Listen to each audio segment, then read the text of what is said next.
Hey Hofstra fans, welcome to the W.B. Mason Coaches Report here on GoHofstra.com. My name is Kevin Dexter, joined alongside, as always, by the head coach of the Hofstra Pride Field Hockey Team, Kathy D'Angelis. Coach, thanks so much for the time. How are you? I'm great. Coach, this past week you're able to improve your record to 2-3 on the season, pick up 2 wins out of 3 games. What was the biggest difference you saw in your team from your opening 2 losses against UConn and Stanford to this week and able to pick up 2 wins? Strong confidence on the attack and really executing and believing that we can finish it, and we did.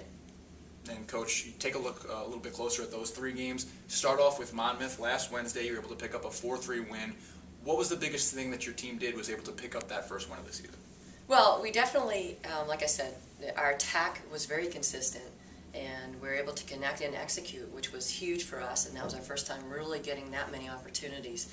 Our transition play, Monmouth came back right after almost every goal, and we learned a lot from just being able to, from the attack to transition to defense, and it was the first time we were on the attacking 25 for so much of the game, and that's just an experience. We were able to come out with a win, which I was excited about. In the next game on Friday against Colgate, an offensive explosion, I guess you could say, an 8-1 victory. What was clicking for the offense so well in that game? Well, we played the game that we know that we are capable of, and that's our up-tempo style. And that's really, that's playing at up-tempo from the backfield all the way into the attacking line. And that is our strength, and that is what we're really going to focus on.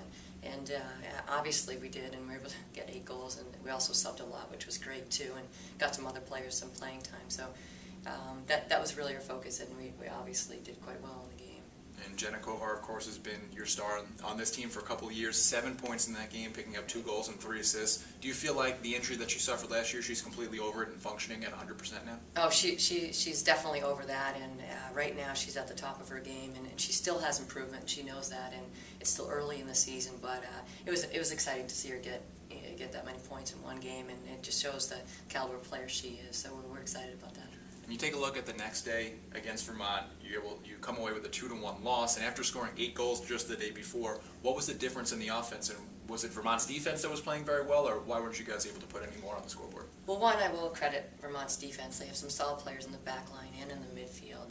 But for us, we truly ran out of gas. And even with the substituting the day before, it was a 90-degree game. It was a back-to-back game in the heat, and there's nothing more to say. We ran out of gas, and we couldn't push our up-tempo style, and that's it was very unfortunate since we really outshot them, out-cornered them, and that's just statistics. But again, it was disappointing loss in that factor, just because it was a factor of just running out of steam. So.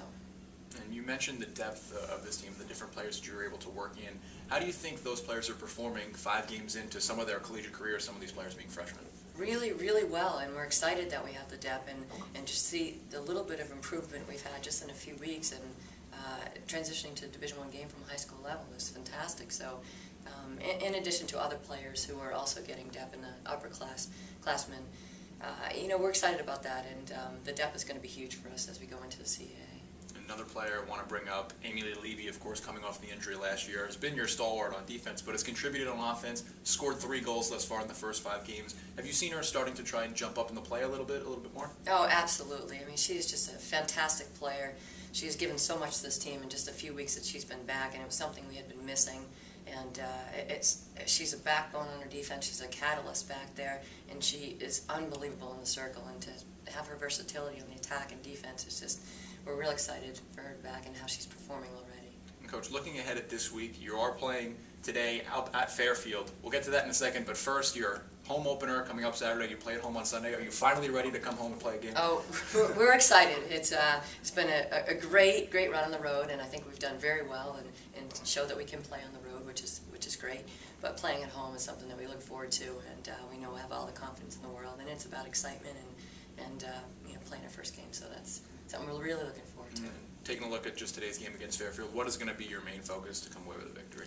Well, I think number one, we have to go back to just our basics with our press and our outletting, and that's really important for us to develop our game. And we struggled a little bit with our press while we played teams where we were executing so much on the attack, and we have to go back to the fundamentals and know that we're only going to develop if we continue to work on our structure and those principles. So today we're going back to how we started the season against Connecticut and Stanford, and really focusing on the fundamentals of outletting, press, and possession. And I think if we do that today, it's going to develop our game, and we hope to come out with a win.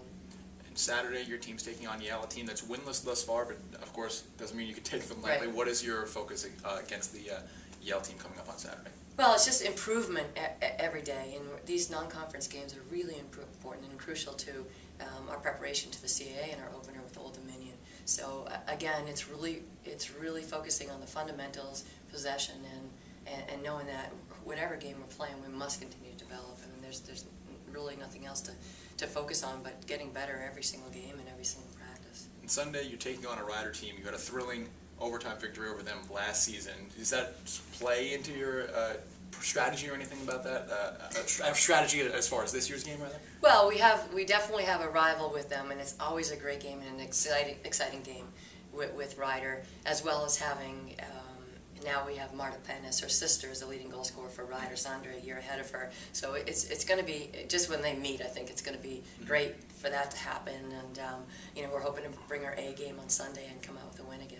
And you brought up Old Dominion before. I have to ask you quickly, Old Dominion knocking off Maryland, the #1 team in the country this past week. Just as looking ahead to the CAA slate, does that change your preparation at all, knowing that Old Dominion is lurking in the CAA opener? Well, they're currently #2 in the nation right now, and they're a fantastic team. And for us, it's truly a motivator. And every day, even though we have several games prior to getting to CAA, and we haven't, Old Dominion is there, and it comes up at practice. That is our preparation. So we haven't lost sight of them, and like I said, we think about them through all these games and what we can do in the next several games so that we are as prepared as possible when we go down to Norfolk in a few weeks. So. Well, Coach, I know you got to get going, get on the bus to Fairfield, but just what is the key going to be for you guys to come away with 3 victories and start to, 5-3 record by the time we talk next week? Well, I think number one, we have to continue the team chemistry. It's great right now, and even with putting in different players and having this step, but it's going to be crucial as we come into this 3-game stretch that we really are working together and on the same page, and that we are all trying to develop and get better and not get complacent. And I think those things sometimes happen when we score so many goals, but we must continue to persevere and really get better every game. All right, well, Coach, thank you so much for the time. Good luck this week. Great, thank you. And thank you for tuning in to the W.B. Mason Coaches Report here on GoHofstra.com.